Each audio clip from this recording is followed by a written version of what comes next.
To my mom. "Get out," she said. And then my sister-in-law brazenly declares, "It's not my fault." What a way to treat a parent who's been silently watching over her daughter, thinking only of her welfare. Does she have no heart? I'll be the one to teach that demonic woman a lesson. Absolutely. My name is Sarah. Recently, with the rise in living costs, I've gotten into home gardening at the age of 40. Back when I lived in an apartment, all I could grow was bean sprouts on the windowsill. Having a house with a garden is really something else. But before moving into this house, my family faced a particular trouble.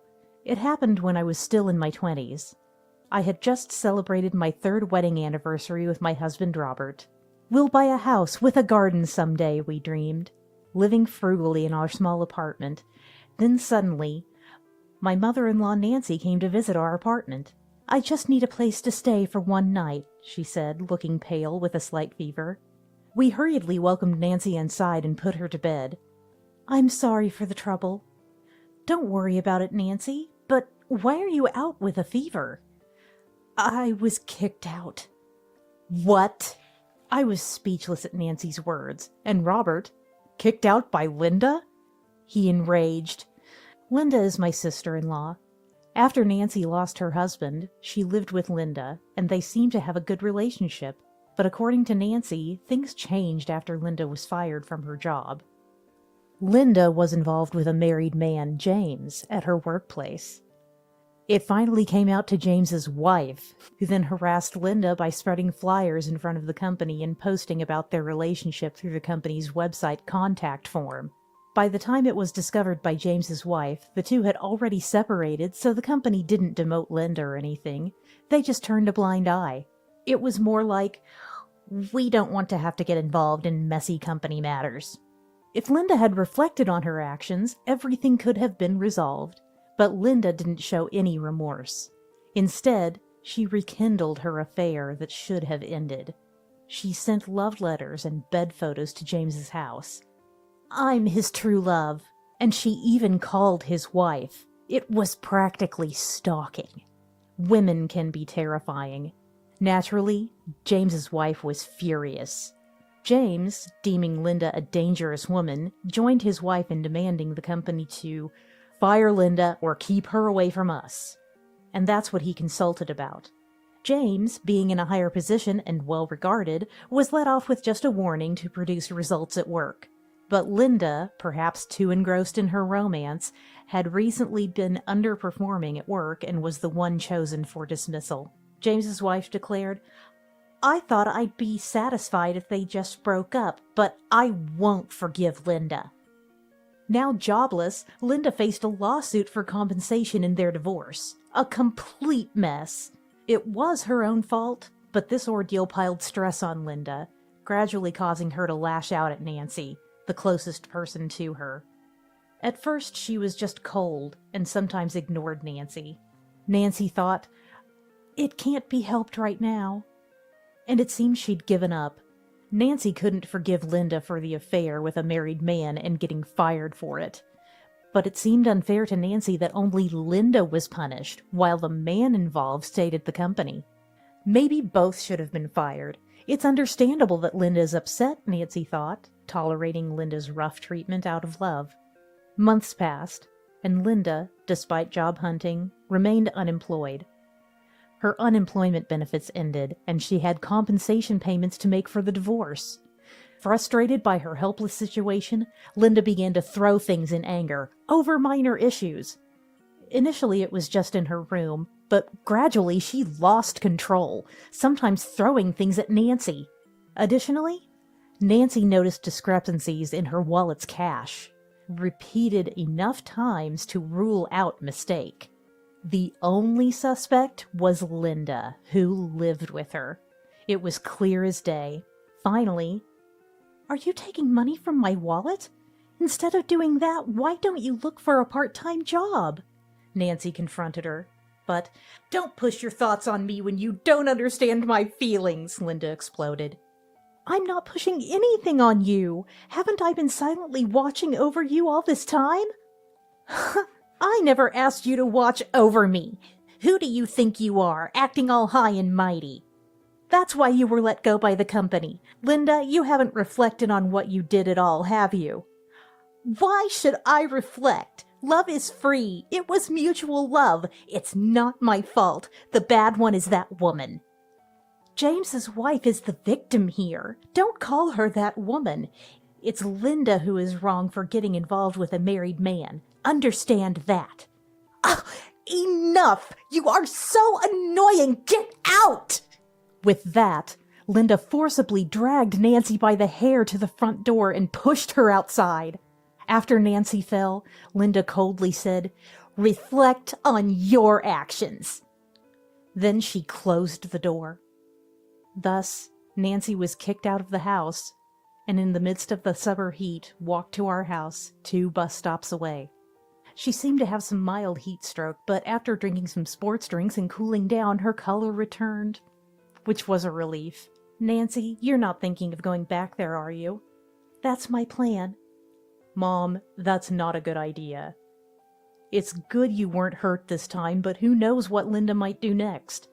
But I have nowhere else to go. What about living with us? What do you think, Robert? That's a great idea.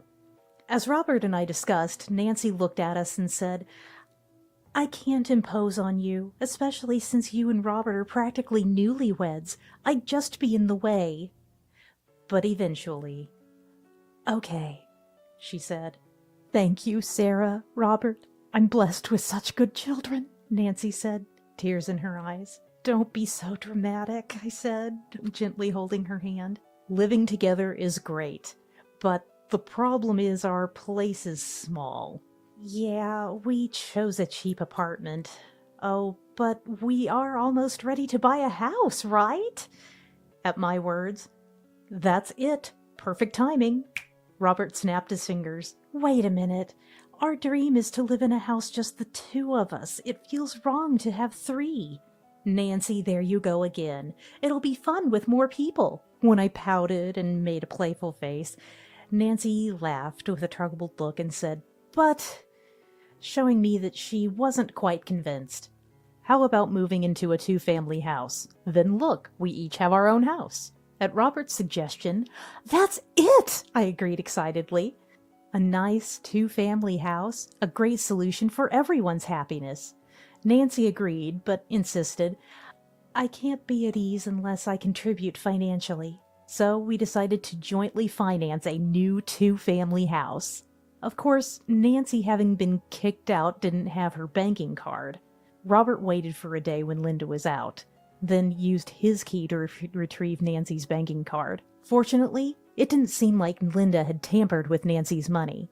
We were lucky to retrieve all her belongings, including her wallet and banking card. Then a little while later, we finally moved into our dream 2-family house 3 days ago, when the doorbell rang. We checked the monitor and saw Linda standing there. Instantly, the whole family exchanged looks and smirked. So she finally showed up, just as expected. Robert and I were so amused that we decided who would answer the door by playing rock, paper, scissors. I won. Nancy stayed back for the moment. Time to face her. As soon as I opened the door, "Why did you move in next door?" Linda blurted out. Scary. Yelling at someone new to the neighborhood who barely knows left from right. Who might you be? I feigned fear. Linda grew even more furious. Don't play dumb. This is harassment. Moving Mom so close to me without consulting.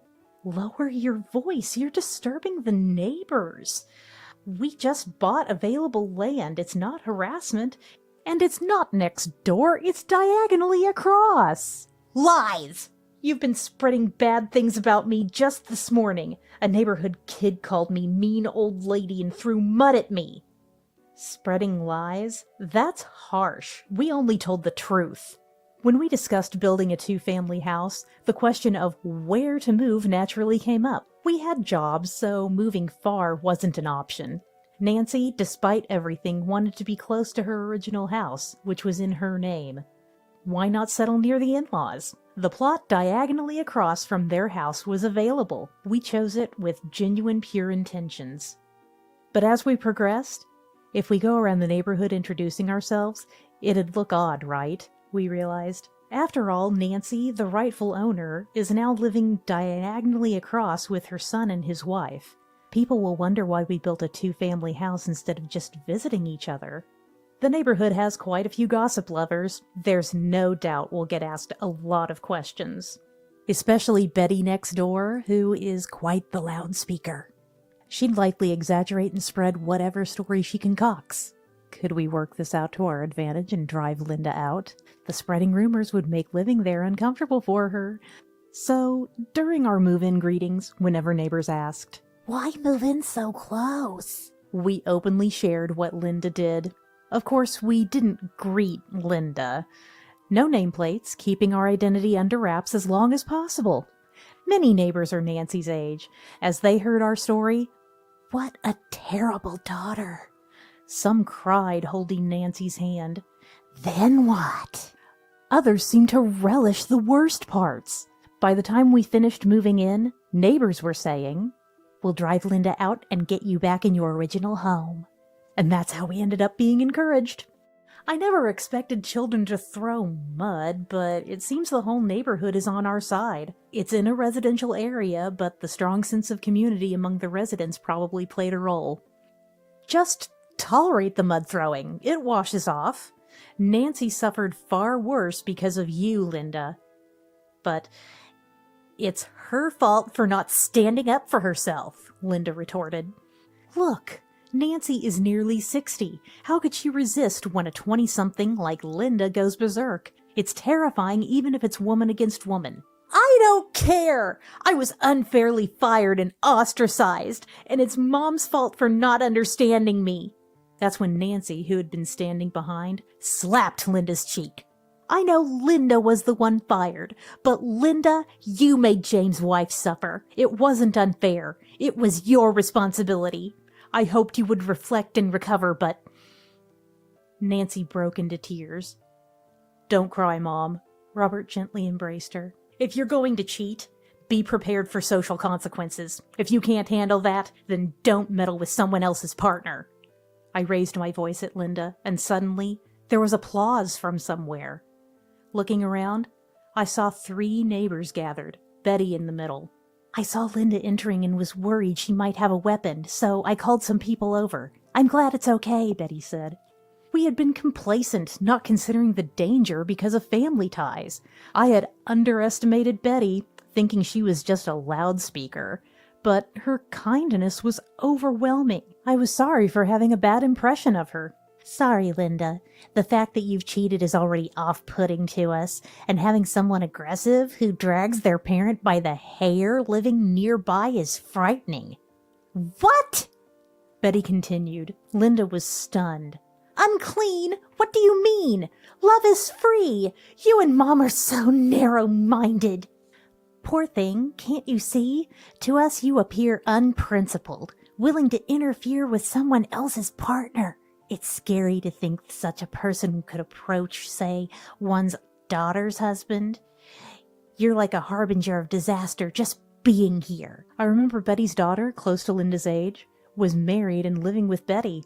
Surely she wouldn't want someone like Linda nearby. Sorry, but could you leave? Everyone is uncomfortable with you around, Betty finally said. Hearing this, Linda's face drained of color. Why? I'm the one who lost a lover. Is being married that big a deal? Linda slumped to the ground, looking defeated. Then Robert grabbed Linda's arm and glared at her. Let me tell you something. You keep saying you lost your lover, but James's wife had her husband taken by you. In the end, James chose his wife.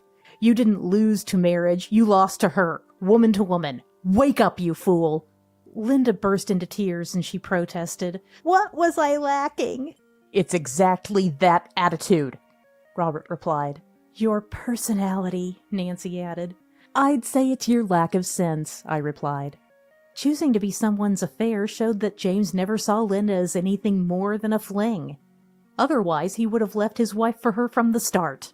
Linda's failure to grasp such a simple fact is her own fault, and there's nothing to defend. As everyone looked coldly at her, Linda cried for a while. and then she said, "I'll leave this place." It seemed she realized she had no place here anymore.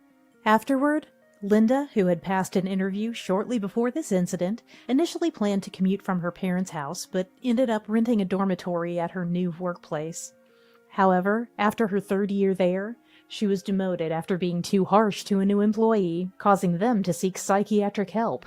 Typical Linda, likely more shouting than guiding. Her disagreement with the company, bordering on verbal abuse, led to another dismissal. Her inability to learn from past mistakes was almost a talent.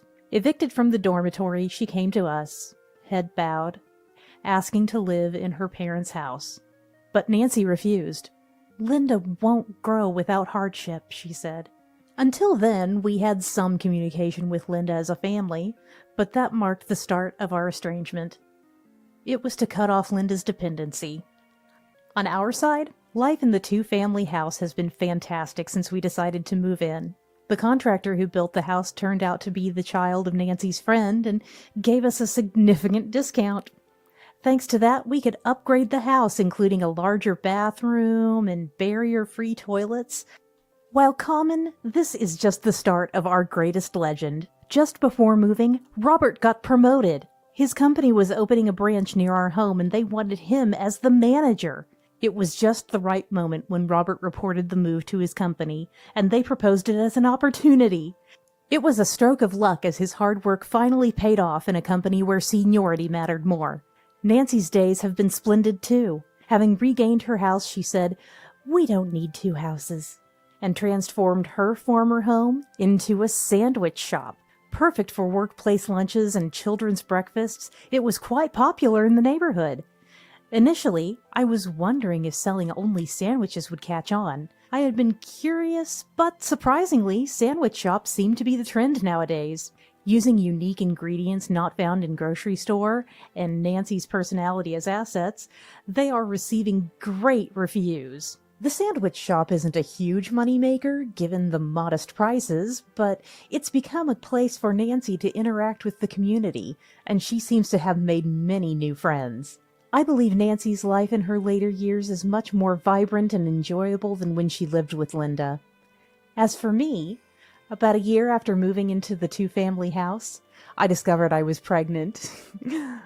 Things have progressed smoothly, and now I'm a mom to 4 children. Our eldest daughter and second daughter help Nancy, who's having trouble with her legs, and have become the faces of the sandwich shop. Our eldest son and our third daughter are too mischievous, threatening to wreak havoc in the shop, so for now we keep them away. There was also that incident where our new house's walls were decorated with their crayons. Oh dear. I hope they grow calmer soon. Despite all this, they're all adorable and good kids.